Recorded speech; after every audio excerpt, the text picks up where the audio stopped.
Students, आज के इस वीडियो में हम कंटिन्यू कर रहे हैं अपने पिछले पार्ट को, जिसमें हमने क्वेश्चन नंबर 8 तक कंप्लीट कर लिया था। आज क्वेश्चन नंबर 9 हम करने वाले एक्सरसाइज की। तो क्वेश्चन नंबर 9 में बच्चों आपको कहता है कि curved surface of cylindrical reservoir 12 metre deep is plastered from inside with concrete mixture at the rate of ₹15 per metre square.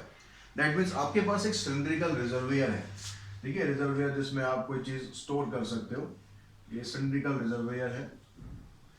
ये कहता है जो उसकी कर्व्ड सरफेस है, इसके अंदर की तरफ से जो उसकी कर्व्ड सरफेस पे है उस पर आपको प्लास्टर करना है, ठीक है। अब जो प्लास्टर करना है उसके लिए आपको तो इसने डेप्थ आपको दे रखी है 12 मीटर है, और जो उसको प्लास्टरिंग करने की कॉस्ट है वो आपको दी हुई है ₹15 per metre square and the total payment made is ₹5652। यानी जो प्लास्टरिंग करने में जो टोटल कॉस्ट पड़ेगी वो भी आपको दी हुई है। Then find the capacity of the reservoir in litre. अब कैपेसिटी फाइंड करने के लिए आपको एच तो आपको दे रखी है, लेकिन आपको रेडियस नहीं दे रखी, तो रेडियस आपको फाइंड करनी है। अब उसको फाइंड करने के लिए हम क्या यूज करना है, कॉस्ट ओवर टोटल पेमेंट, इसको यूज करेंगे। अब सपोज मान लो आपके पास कोई भी एक शेप है या किसी भी तरह की फिगर है, आप उस पर कुछ काम करवाना चाह रहे हैं। आप जैसे ये कमरा है, मान लो मैं इस कमरे की चारों दीवारों पर पेंट करवाना चाहता हूँ, तो मेरे को जो टोटल पेमेंट है वो किस हिसाब से करनी पड़ेगी भाई, इसका टोटल एरिया कितना है और पर मीटर स्क्वायर या पर स्क्वायर फुट या जैसे भी रेट तय होता है उस हिसाब से कितनी उसकी पेमेंट है। तो इसके एरिया को जब आप उसकी पर मीटर स्क्वायर कॉस्ट से मल्टीप्लाई करते हैं तो आपके पास एक टोटल पेमेंट निकल जाती है। तो वही काम आपको यहां पर करना है। जो हम प्लास्टर कर रहे हैं वो प्लास्टर कहां पर कर रहे हैं, इसकी कर्व्ड सरफेस एरिया पर प्लास्टर कर रहे हैं। तो curved surface area of cylinder होता है 2πRH। इसको आप मल्टीप्लाई कर देंगे per metre square cost, that is equals to ₹15 and the total payment is ₹5652। Clear हुआ ये रिलेशन। आप कभी भी क्वेश्चन करेंगे ऐसे जो दो जिस पर आपको पेंट करना है या कुछ भी आप चीज करनी है, तो उस जो सरफेस आपको होगी जिस पर आपको वो काम करना है, आपको पॉलिश करनी है, आपको पेंट करना है या आपको कार्डबोर्ड लगाना है, कुछ भी है, आप उसका एरिया निकालेंगे और पर मीटर स्क्वायर जो भी आपको कॉस्ट दी हुई है उससे मल्टीप्लाई करेंगे, इक्वल्स टू में आ जाएगा आपके पास टोटल कॉस्ट। अब यहां से आपके पास पाई की वैल्यू क्वेश्चन में इसने दी हुई है 3.14 यूज करनी है, तो 2 इंटू में 3.14, आर नहीं है हमारे पास, एच आपके पास 12 है, इंटू में 15 इक्वल्स टू 5652। यहां से आप डेसिमल हटा लें, डेसिमल हटा के ये आ गया 100। जितना कैंसिल हो सकता है, जितना छोटा हो सकता है उतना छोटा करते जाए और इसको सॉल्व करते जाए। 5 से हमने इसको कैंसिल करा और 2 से और इसको कैंसिल कर लेते हैं, 2 5 जा 10, 2 6 जा 12। अब जो दो चीजें आपके पास यहाँ बची हैं उसको आप उस साइड ले जाओ। 5652 इंटू में 5 डिवाइडेड बाय 314 नीचे आ जाएगा, 6 भी नीचे आ गया, 3 भी नीचे आ गया। कोशिश करते हैं जितना ये कैंसिल हो सकता है उतना कैंसिल करें। पहले 3 से देखते हैं, 3 1 जा 3, 2 बचेगा, 3 8 जा 24, फिर 2 बचेगा, 3 8 जा 24, 3 4 जा 12। 6 से देखते हैं, 6 3 जा 18, 6 1 जा 6 एंड 6 4 जा 24। अरे ये तो सारा ही कट गया, तो आपके पास आर आ गया 5 सेंटीमीटर, सॉरी 5 मीटर। आर भी आपके पास है, एच भी आपके पास है। अब आपको क्या फाइंड करना है, वॉल्यूम फाइंड करना है इन टर्म ऑफ लीटर। तो वॉल्यूम का जो फार्मूला होता है, वॉल्यूम ऑफ सिलिंड्रिकल रिजर्वियर आप निकालेंगे तो फार्मूला वॉल्यूम का लगाएंगे πr²h। पाई की वैल्यू फिर आपको वही 3.14 यूज करनी है। आर आपके पास आ गया 5, आर स्क्वायर है तो 2 बार लिखेंगे, और एच आ गया 12। इन सबको मल्टीप्लाई कर लेते हैं, तो मल्टीप्लाई करते हैं 12 5 जा 60, 60 को फिर 5 से मल्टीप्लाई कर देंगे, 300 हो गया। 300 में से आपने 3 लिया बस, तो 3 4 जा 12, 3 1 जा 3 और 1 4, 3 3 जा 9, और ये 2 0 आ गई। डेसिमल यहाँ पर आ गया यानी 942 मीटर क्यूब आ गया। अब लेकिन क्वेश्चन में उसने बोला है कि find the capacity of the reservoir in litres. तो लीटर्स में आपको निकालना है, मीटर क्यूब को क्या करना है, लीटर में चेंज करना है। तो ये हमें पता है कि जो 1 मीटर क्यूब होता है ये 1000 लीटर के बराबर होता है। तो आपको सिंपली क्या करना है, इसको 942 को 1000 से मल्टीप्लाई करना है, यानी 942000 लीटर, ये इसकी कैपेसिटी आ जाएगी। क्लियर होगी बात यहां तक। अब क्वेश्चन नंबर 10 की हम बात करते हैं। क्वेश्चन नंबर 10th में आपको क्या दिया हुआ है, फार्मूले जो दिए हुए हैं, फार्मूले अच्छी तरह आप लर्न कर लें, क्वेश्चन को समझने की कोशिश करें। तो 10th क्वेश्चन में कहता है the height and radius of A cone is tripled, अगर किसी कोन की हाइट और रेडियस को आप ट्रिपल कर दें, then find the ratio of the volume of new cone and that of original cone. तो जो नया कोन आएगा उसकी और जो पुराना कोन हमारे पास था उन दोनों के वॉल्यूम की रेशियो कितनी होगी। तो स्टार्टिंग में आपके पास जो हाइट है और रेडियस है वो कुछ भी ले सकते हैं। मान लो आपने ले लिया let height and radius of cone भी, एक ले लेते हैं हम x और एक ले लेते हैं y। ठीक है, हाइट हमने x ले ली और रेडियस हमने y ले लिया। अब इसके हिसाब से अगर आप वॉल्यूम निकालते हैं, वॉल्यूम ऑफ कोन, तो क्या बनेगा 1/3 पाई, रेडियस क्या है, रेडियस हमारा y है, y स्क्वायर h क्या है हमारा x है। ये आपके पास वॉल्यूम आ गया। अब कहता है कि अगर आप इसकी रेडियस और हाइट को ट्रिपल कर दें, दोनों को हम ट्रिपल कर देते हैं। इफ हाइट होगी आपके पास 3x एंड रेडियस होगी आपके पास 3y, then what is the volume. अब वॉल्यूम आप निकालते हैं कौन का, तो अब क्या हो जाएगा 1/3 पाई। अब रेडियस आपके पास 3y है और h आपके पास 3x है। अब ये इसका वॉल्यूम आ गया। अब इसको सिंप्लीफाई कर लेते हैं, चलो 3 3 9, 9 3 27, 27x y square pi divided by 3। अभी कैंसिल वैंसिल हम नहीं कर रहे। अब हमें क्या पूछा गया है, find the ratio of the volume of new cone and the that of original cone. तो अब इनकी रेशियो निकालते हैं, वॉल्यूम ऑफ न्यू कोन और वॉल्यूम ऑफ ओरिजिनल कोन। तो न्यू कोन का वॉल्यूम क्या है, जो अभी अभी हमने निकाला है वो न्यू कोन बन गया।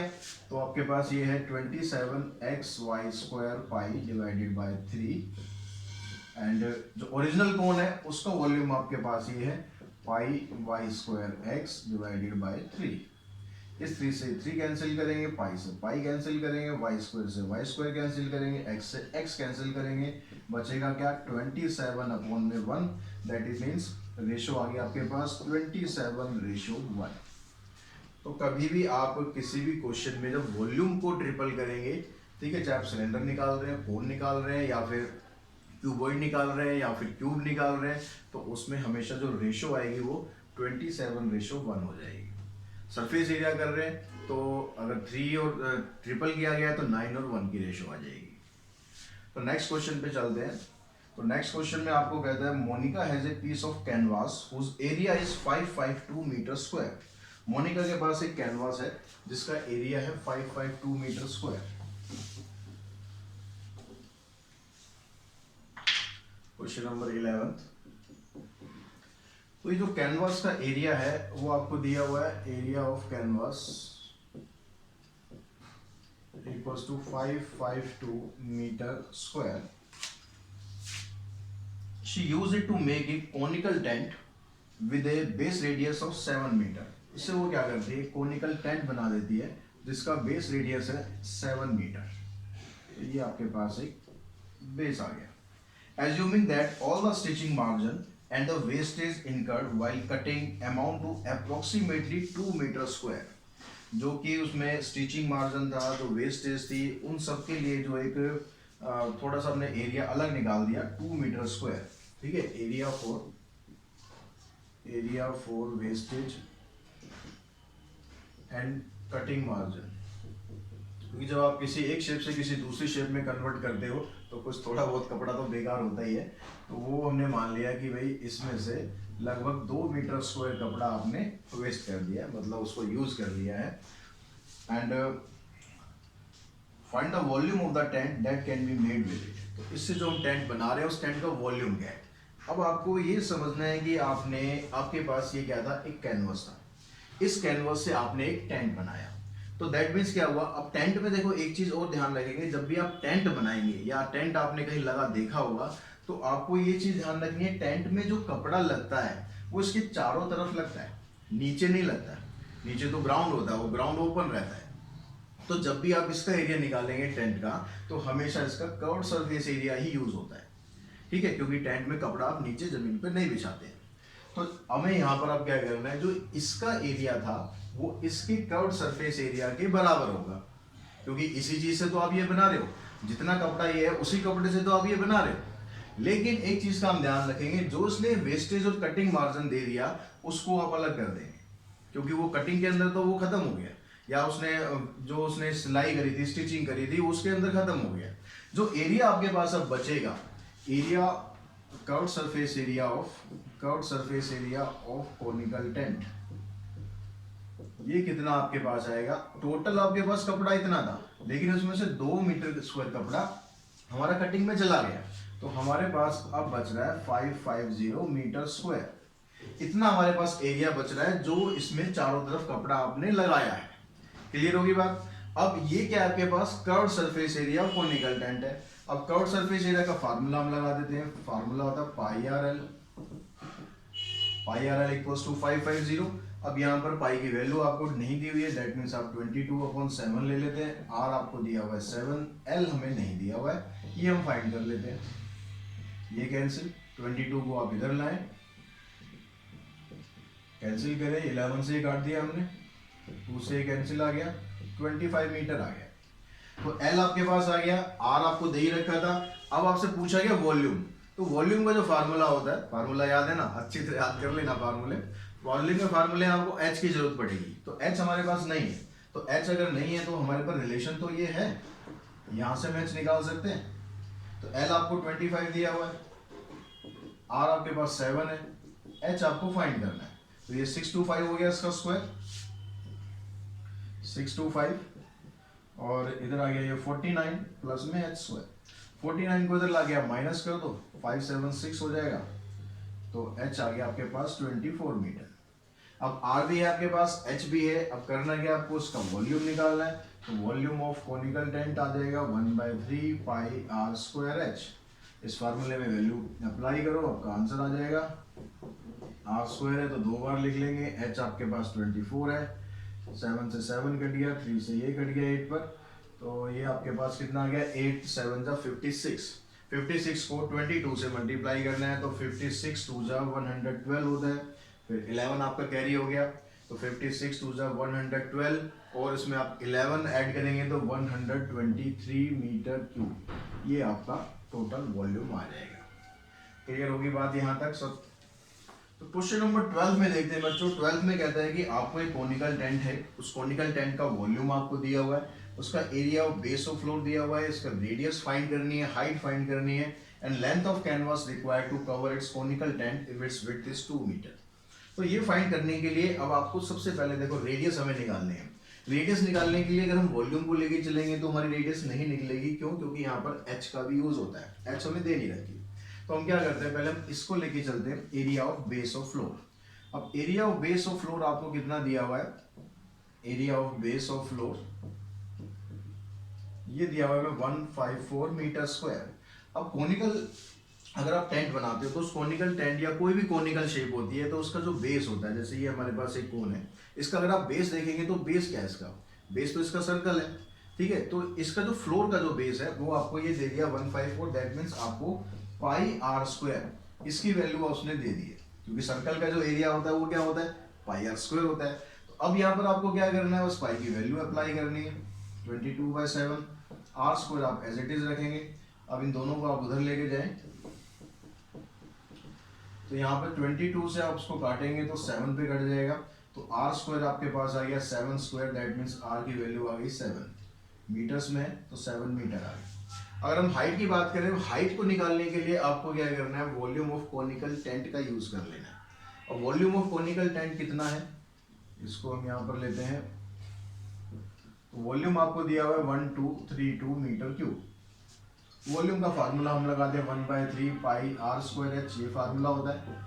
तो यहाँ से आपके पास पाई की वैल्यू भी है, आर आपने अभी भी निकाला है, कितना निकाला है, आर की वैल्यू 7 है, आर स्क्वायर भी आप सीधा रख सकते हो, या आर स्क्वायर 49 रख सकते हो। एच आपको फाइंड करना है, तो यहाँ से ये 7 पे कट जाता है, बाकी सब चीज़ों को आप उस साइड लेके जाओ, तो तो h आ गया आपके पास 3 इंटू में 1232 डिवाइडेड बाय 22 इंटू में 7 से देख लेते हैं इसको काट के, 7 से कटता है नहीं कटता, तो 7 1 जो 7 बचे 5 हमारे पास, 53 हो गया, 7 7 49, तो 53 में से 49 माइनस करेंगे 4 आ जाएगा, 7 6 जो 42। अब 22 से आप देखेंगे तो ये 8 पे कट जाएगा पूरा पूरा, तो h आ गया आपके पास 24 मीटर। अब बात आती है कि जो इसमें कैनवास आप यूज कर रहे हो उसको कवर करने के लिए जो आपने कैनवास यूज किया गया है उसकी विड्थ 2 मीटर दी है। विड्थ अगर 2 मीटर दी है तो उसकी लेंथ आपको फाइंड करनी है। तो अब जैसे हमने पिछले क्वेश्चन में भी डिस्कस किया था कि आप अगर आप कोई कॉनिकल टेंट बनाते हो तो उसमें जो एरिया यूज होगा, जो कपड़ा उसमें लगेगा वो कौन सा होगा, उसकी कर्व्ड सरफेस होगी। नीचे कभी भी कपड़ा नहीं लगाना है, काम का अपना कपड़ा गंदा नहीं करना है, बेकार नहीं करना है, हमेशा कपड़ा जो लगाना है वो आपको इसकी कर्व्ड सरफेस पर लगाना है। तो हम क्या करते हैं, पहले कर्व्ड सरफेस एरिया इसका निकाल लेते हैं, उस समय पता लग जाएगा इसमें कपड़ा कितना लग रहा है। कर्व्ड सरफेस एरिया होता है पाई आर एल। अब लेकिन क्योंकि एल हमारे पास है नहीं तो एल के लिए पहले आपको एल निकालनी पड़ेगी, एल लगाने के लिए। तो उसके लिए आप एल स्क्वायर वाला फार्मूला पहले यूज करते हैं। आर हमें दे रखी है यहाँ पर 7, एच दे रखी है 24, तो ये आ गया 49 प्लस में 5 7 6, इसको आप ऐड करेंगे 6 2 5, एल आ गया आपके पास 25 मीटर। एल यहाँ पर आ गई हमारे पास 25। अब एल निकालने के बाद हमें क्या काम करना है, सबसे पहला काम हमें ये करना है कि हम इसका कर्व्ड सरफेस एरिया निकालें। तो ये जो कर्व्ड सरफेस एरिया होता है इसका ये हो गया पाई आर एल। अब पाई की वैल्यू भी आपके पास है, आर की वैल्यू भी आपके पास है, और एल अभी निकाला हमने, इससे ये कैंसिल, तो ये आ गया आपके पास 550 मीटर स्क्वायर। ये कर्व्ड सरफेस एरिया का मतलब क्या है कि जो कपड़ा आपने इसके चारों तरफ लगाया हुआ है, जो इस कोनिकल शेप पे लगाया हुआ है, तो कपड़ा जब आप लगाओगे तो सिर्फ आपको यहाँ लगाना है, इस सरफेस पर कपड़ा लगाना, नीचे लगाने की जरूरत नहीं होती है। तो जो कपड़ा हमने यहाँ पर लगाया है वो कपड़ा जरूरी तो नहीं है कि आपको कोनिकल शेप में बना बनाया मिल जाए, क्योंकि यहाँ पर कपड़े की आपसे लेंथ पूछी गई है और विड्थ दी हुई है। दैट मीन्स जो कपड़ा है वो इस रेक्टेंगुलर फॉर्म में है, इसकी लेंथ आपसे पूछी गई है और विड्थ आपको 2 मीटर दी हुई है।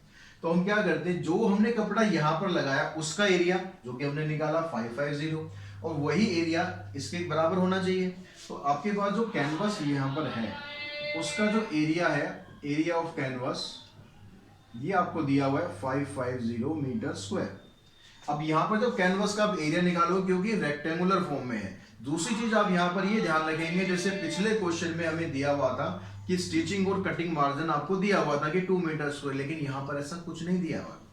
दैट मीन्स क्या है, ये पूरा का पूरा कपड़ा यहाँ पर यूज हो रहा है, ठीक है, ऑलमोस्ट नेग्लिजिबल है जो कटिंग मार्जिन है। जब तक वो क्वेश्चन में नहीं दिया हुआ आपको यूज नहीं करना है। हमें क्या करना है, बस इसी एरिया को ले लेंगे जो आपको एरिया यहाँ पर निकला है, यहाँ पर एल इंटू में बी का फार्मूला लगाएंगे और यहाँ से आपको एल फाइंड करनी है, तो 550 को आप 2 से डिवाइड कर देंगे, एल आपके पास आ जाएगा 275 मीटर। जो कटिंग और वो वेस्टेज मार्जिन है वो तभी यूज करना है जब वो आपको क्वेश्चन में दिया हुआ हो।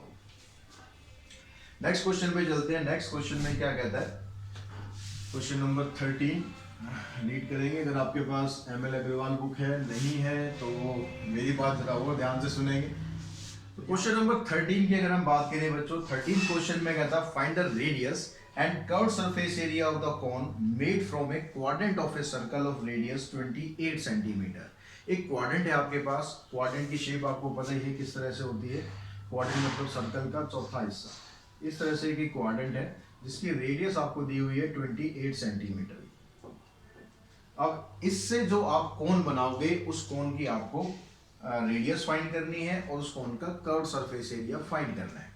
अब हम सबसे पहला काम यहाँ पर क्या करते हैं, हम ये लेंथ निकाल लेते हैं कि ये क्वाड्रेंट की लेंथ कितनी है। ये तो आपके पास है ही, ये भी आपके पास है, तो ये जो क्वाड्रेंट की लेंथ है इसको हम निकालते हैं। इसके लिए हम फार्मूला लगाएंगे लेंथ ऑफ आर्क का। तो लेंथ ऑफ आर्क यानी आप ये क्वाड्रेंट की जो लेंथ है, या पेरीमीटर भी आप बोल सकते हैं, पेरीमीटर ऑफ क्वाड्रेंट, अगर वो फार्मूला आपको याद है तो आप उससे निकाल दें, या फिर आप सीधा यहाँ पर लेंथ ऑफ आर्क का फार्मूला भी लगा सकते हैं। अब पेरीमीटर ऑफ क्वाड्रेंट होता क्या है, बिल्कुल सिंपल है, फार्मूला कोई ज़्यादा याद रखने की जरूरत नहीं है। जब आप सर्कल लेते हैं तो सर्कल की जो सर्कमफेरेंस है या पेरीमीटर है वो होती है 2πr, ठीक है। अब क्योंकि जो क्वाड्रेंट है वो इसका 1/4 पार्ट होता है, तो इसको आपको 1/4 से मल्टीप्लाई करना है। यहाँ से ये कैंसिल हो गया, तो पाई आर अपॉन में 2। अब पाई आपको यहाँ नहीं दिया हुआ है, तो पाई की वैल्यू 22/7 हो गई। आर आपके पास 28 है, ये जो 2 है ये भी यहीं पर नीचे मल्टीप्लाई हो जाएगा। ठीक है, यहाँ से इसको आप इस तरह से लिख दें, 2 से आपने कैंसिल किया, 14 2 ज़ा 28, 7 2 ज़ा 14, तो ये आ गया आपके पास 44 सेंटीमीटर। ये क्या है आपके पास, ये वाली लेंथ आ गई। अब जो आपको क्वाड्रेंट से आपको क्या करना है, कोन बनाना है। इसके लिए ध्यान से समझो, मैंने यहाँ क्वाड्रेंट की शेप में थोड़ा सा काटने की कोशिश करी है, इससे आप समझना कि ये जो क्वाड्रेंट है आपके पास, इसकी ये वाली जो साइड है ये आपको यहाँ दे रखी है 28। ठीक है, दोनों तरफ ये भी 28 है और ये भी 28 है। ये जो लेंथ हमने निकाली है, ये लेंथ इसकी कितनी निकाली हमने, 44। अब हमें क्या करना है, इससे हमें एक कोन बनाना है। तो इसको कोन बनाने के लिए आप इस तरह से फोल्ड करेंगे। अब इस तरह से फोल्ड करेंगे तो आप देखेंगे कि जो ये वाली साइड है ये अब क्या बन गई है, ये इस कोन की स्लांट हाइट बन गई है। ध्यान से समझना, ये वाली जो साइड जो ये 28 थी, ठीक है, ये साइड और ये साइड 28 थी। जब आप इसको ऐसे फोल्ड करेंगे, फोल्ड करके इसको आप ऐसे कोन की शेप देने की कोशिश करेंगे, ठीक है, आप सही से इसको ऐसे फोल्ड करेंगे। तो हमने जब इसको ऐसे फोल्ड किया, एज से एज मिला दो इसका। अब यहाँ इसको जब पेस्ट करोगे आप, तो ये साइड आ जाएगी आपकी। अब ये साइड क्या आएगी, इस कोन की स्लांट हाइट आएगी। तो एल जो यहाँ पर रेडियस है क्वाड्रेंट की, वो इसकी वो बन जाएगी स्लांट हाइट। ठीक है, तो slant height of cone, slant height of cone ये आ गया आपके पास 28 सेंटीमीटर। अब इसकी रेडियस कैसे फाइंड करेंगे, अब देखो ये वाला जो हिस्सा था ये हमने कितना निकाला था, ये वाला जो इसकी सरकमफेरेंस है ये हमने निकाली कितनी, 44। जब आप इस कोन को ऐसे मोड़ोगे, इसको इस तरह कोन की शेप दोगे, तो ये नीचे इसका बेस आ जाएगा, ये बेस की लेंथ आ जाएगी। बेस क्या होता है इसका, सर्कल। तो इस सर्कल की जो सरकमफेरेंस है वो टोटल लेंथ आ जाएगी। यहाँ पर क्या आ जाएगा, total length of base of cone, base of cone ये आपने निकाल दी 44। अब टोटल लेंथ मतलब पेरीमीटर, पेरीमीटर किसका भाई, सर्कल का, क्योंकि जो इसका बेस बनेगा वो सर्कल तो बनेगा। उस सर्कल की अगर रेडियस आप लेंगे तो ये हो जाएगी 2 पाई आर। ठीक है, ये वाली जो आर है इसको हम कैपिटल आर रख लेते हैं, तो आपको समझना आसान रहेगा। स्मॉल आर थी वो क्वाड्रेंट की होगी, कैपिटल आर जो इससे हम कोन बना रहे हैं, इस शेप से जो आप कोन बना रहे हो उसकी रेडियस होगी कैपिटल आर। तो ये वाला जो हिस्सा है ना, ये आपने 44 निकाल लिया है। तो इसकी हेल्प से, 2 पाई आर की हेल्प से आप यहाँ पर रेडियस इसकी फाइंड कर देंगे। 2 इंटू में 22/7 इंटू में आर इक्वल्स टू 44। तो आर आपको निकालना है, 7 को इधर ले गए, 2 और 22 को आप इधर रखो, कैंसिल। जैसे आप कंफर्टेबल हो कैंसिल करने में, वैसे आप इसको सॉल्व करो। आर निकल गई। अब आपको चाहिए कर्व्ड सरफेस एरिया। अब कर्व्ड सरफेस एरिया जब आप इसका निकालोगे तो फार्मूला हो गया पाई आर एल। पाई 22/7 हो गई, आर आपने अभी निकाली 7 और एल आपको इसने दे रखी थी 28। 7 से 7 कैंसिल करो, 28 2 56, 56 प्लस में 5 61, तो 616 सेंटीमीटर स्क्वायर। तो इस तरह से आप इसका एरिया निकाल सकते हैं। नेक्स्ट क्वेश्चन पे मूव करते हैं। नेक्स्ट क्वेश्चन आपको क्या दिया हुआ है, क्वेश्चन नंबर 14 है जो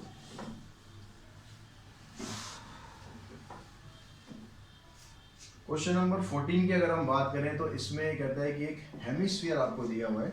ए hemisphere dome of a building needs to be painted from outside. एक हेमिस्फेरिकल डोम है, कोई भी बिल्डिंग है, बिल्डिंग के ऊपर आपने कई बार देखा होगा इस तरह से डोम बने हुए होते हैं, गुंबद जिसे बोलते हैं। कोई बिल्डिंग है उसके ऊपर एक हेमिस्फेरिकल डोम बना हुआ है, इस पर हमें इसके बाहर तरफ से पेंट करना है। In the circumference of the base of dome, ये जो डोम है इसका जो बेस है, बेस क्या होगा, इसका सर्कल ही होगा। ठीक है, हेमिस्फीयर का जो बेस है वो सर्कल होगा। अब यहाँ पर सर्कमफेरेंस आपको दे रहा है इसकी 70.6, circumference of base equals to 70.6 centimetre. और क्या क्या दिया हुआ इसके अलावा, find the cost of painting at the rate of ₹8 per 100 centimetre square. क्या कॉस्ट दी हुई है, ₹8 पर 100 सेंटीमीटर स्क्वायर। जो पेंटिंग करनी है आपको वो कहाँ करनी है, आउटर कर्व्ड सरफेस पर पेंटिंग करनी है। दैट मीन्स आपको इसका आउटर कर्व्ड सरफेस एरिया निकालना है। उसके लिए आपको आर चाहिए। आर निकालने के लिए इसने आपको क्या दे दिया, circumference of base they the. Circumference of base मतलब ये नीचे जो सर्कल बन रहा है इसकी सरकमफेरेंस होती है 2πr। ये 17.6 है हमारे पास, 222/7 r इक्वल्स टू 17.6। r की वैल्यू आपको निकालनी है, आप इसको सिंप्लीफाई करो।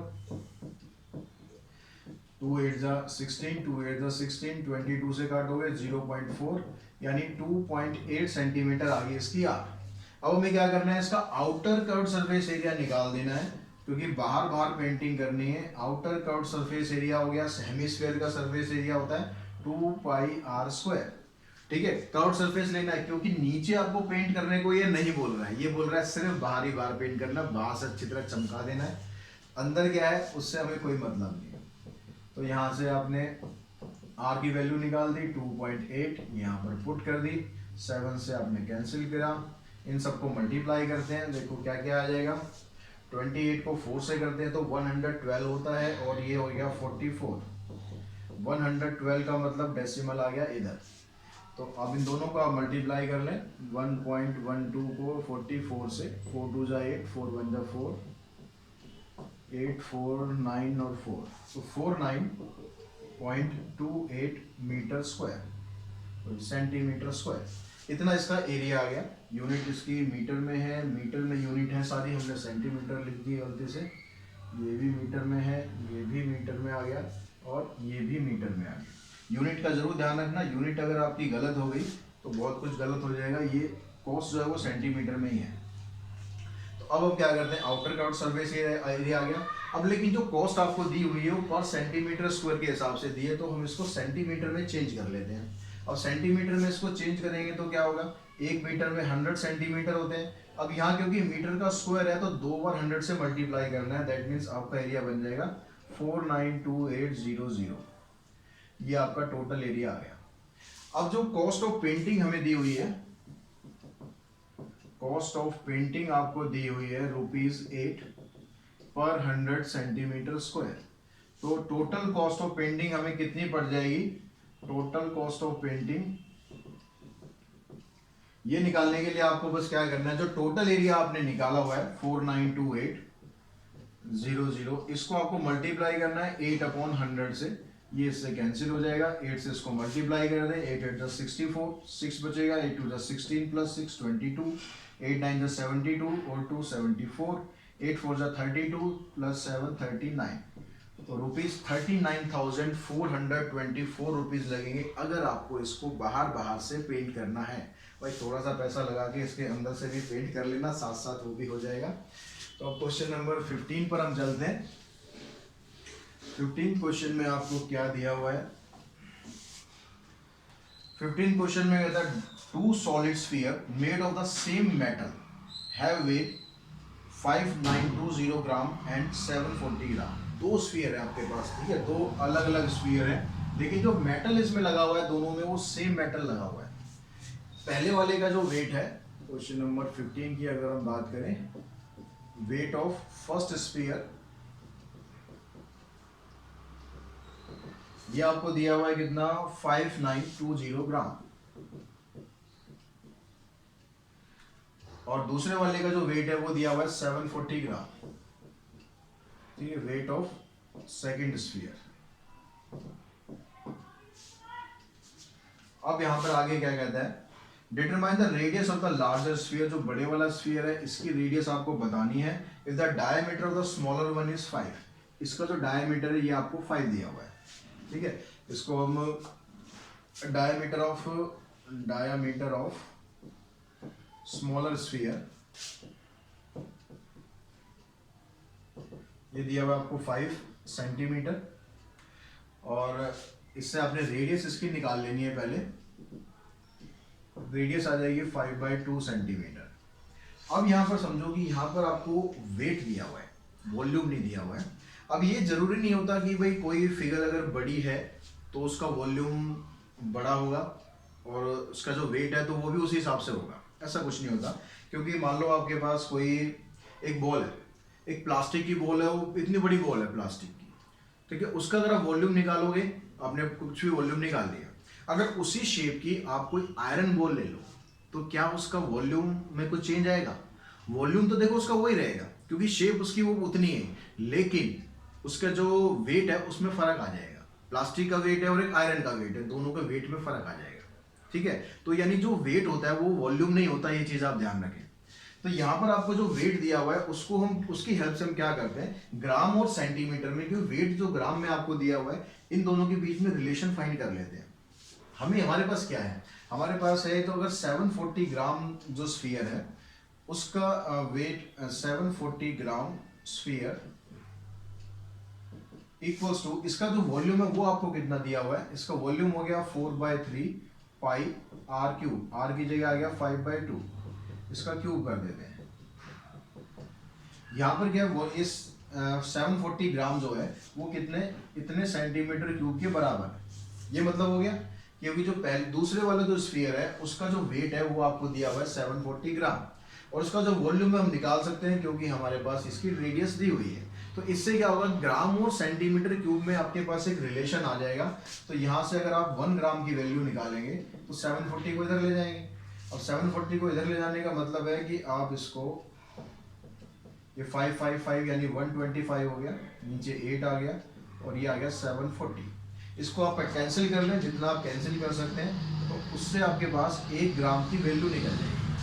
तो 5 से हमने इसको काटा, 5 से हमने इसको काटा और 4 से कैंसिल हो जाएगा, 4 3 जा 12 और 4 7 जा 28।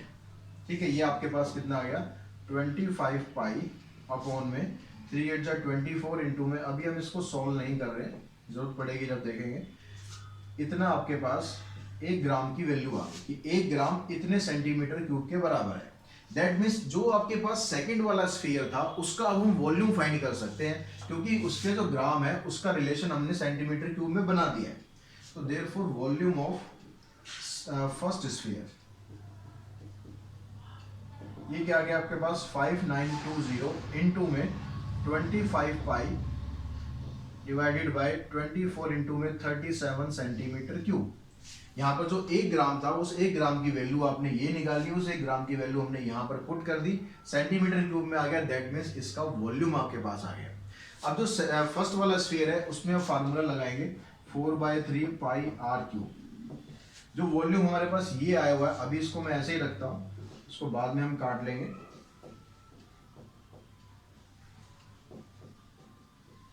इसके ये बराबर हो गया। अब यहां से आपके पास आर क्यूब की वैल्यू निकल जाएगी, उसकी हेल्प से आप आर निकाल देंगे। अब यहाँ पर देखो क्या क्या आप काट सकते हैं, तो देखो पाई से पाई कैंसिल हो जाएगा, 4 से अगर आप इसको काटेंगे ये भी कैंसिल हो जाएगा, 4 1 जा 4, 4 4 जा 16, 4 8 जा 32। 3 से आप इसको काटेंगे तो ये भी कट जाएगा। अब यहाँ जो 37 आ रहा है, पहले हम इसको देखते हैं 37 की टेबल में ये आएगा क्या। अगर हम 37 को 4 से मल्टीप्लाई करें तो देखो 4 7 जा 28, 4 3 जा 12 और 2 14, तो 4 पे ये कट रहा है। तो 37 से ये 4 पे कट रहा है, तो कितना आ गया, ये 40 आ गया। 8 से भी हमने इसको काट दिया, 8 5 जा 40। तो आपके पास अब क्या बच रहा है, आर क्यूब हमारे पास बच रहा है 5 इंटू में 25, 125 हो जाएगा। 125 को आप कैसे लिख सकते हैं, 5 की पावर 3 लिख सकते हैं। दैट मीन्स आर की वैल्यू आपके पास आ गई 5 सेंटीमीटर। जो पहले वाला स्फीयर है उसकी रेडियस निकल जाएगी आपके पास 5 सेंटीमीटर। तो क्वेश्चन नंबर 16 पर चलते हैं। क्वेश्चन नंबर 16 में क्या क्या दिया हुआ है आपको, तो क्वेश्चन नंबर 16 में क्या दिया हुआ है बच्चों, 16 में कहता है the water for a factory stored in A hemispherical tank उस इंटरनल डायमीटर इज 14 मीटर। एक फैक्ट्री है उसके अंदर एक हेमिस्फेरिकल टैंक है जिसमें वाटर स्टोर किया जाता है, उसका डायमीटर आपको दिया हुआ है 14 metre. The tank contain 50 kilo litres of water, इस टैंक के अंदर 50 किलो लीटर वाटर है। Water is pumped into the tank to fill of its capacity. अब पानी जो है हम एक टैंक के पानी को चला दिया जाता है, इस टैंक को पूरा भर दिया जाता है। तो find the volume of water pump into the tank, तो इसके अंदर कितना पानी भरा गया, क्योंकि 50 किलो लीटर तो ऑलरेडी इसके अंदर था, तो और हमने इसके अंदर कितना पानी डाला वो पानी आपको निकालना है। तो हम क्या करते हैं, हम इसका टोटल वॉल्यूम निकाल लेते हैं, उस टोटल वॉल्यूम में से जो पहले पानी है उसको माइनस कर देते हैं। तो डायमीटर आपको 14 दिया हुआ है, तो इसका रेडियस आ जाएगा आपके पास 7 मीटर। अब वॉल्यूम ऑफ हेमिस्फेरिकल टैंक अगर आप निकालोगे, वॉल्यूम ऑफ हेमिस्फेरिकल टैंक, तो इसका फार्मूला हो जाएगा 2/3 पाई आर क्यूब। तो यहाँ पर 2/3 पाई की वैल्यू आपको नहीं दी हुई है, दैट मीन्स आप 22/7 रखेंगे। आर आपके पास 7 है तो क्यूब है, क्योंकि इस प्लेस को 3 बार मल्टीप्लाई कर दिया, 7 से 7 कैंसिल, और तो ये कटेगा नहीं। तो यहाँ से आप क्या करें, इसको मल्टीप्लाई कर लें, ये हो गया 44 और ये हो गया 49 डिवाइडेड बाई 3। 49 को 43 से आप डिवाइड मल्टीप्लाई कर लें, कितना आ जाएगा आपके पास, 4 9 36, 4 4 16 और 3 19। तो यहाँ से आएगा 6 9 10 11 और 1 2156। इसको हम 3 से डिवाइड कर लेते हैं, क्योंकि हमें माइनस ही करना है और तो कुछ ज़्यादा कुछ करना नहीं है। इसको इससे डिवाइड किया आपने, 3 7 जा 21, 3 1 जा 3 एंड 2 बचेगा, 3 8 जा 24, फिर 2 बचेगा तो 3 6 जा 18, 3 6 जा 18, ये 6 6 चलता रहेगा। तो हम इसको यहीं पर ही छोड़ देते हैं। इतना आपके पास मीटर क्यूब, इतना आपके पास इसके अंदर पानी टोटल आता है। अब जो पानी टोटल आता है वो यहाँ पर इसने दिया हुआ किलो लीटर में, तो या तो हम उसको मीटर क्यूब में चेंज करें या हम इसको किलो लीटर में चेंज कर लें। तो ये मीटर क्यूब से किलो लीटर में चेंज करना बहुत सिंपल है। क्यों? क्योंकि जो 1 मीटर क्यूब होता है वो 1 किलो लीटर के ही बराबर होता है। तो आपको इसमें कुछ भी चेंज नहीं करना, आपके पास वॉल्यूम आ जाएगा 718.66 किलो लीटर। तो आपने कितना पानी इसके अंदर डाला वो आपको निकालना है, यही पूछा गया। Find the volume of water pumped into a tank. तो वॉल्यूम ऑफ वाटर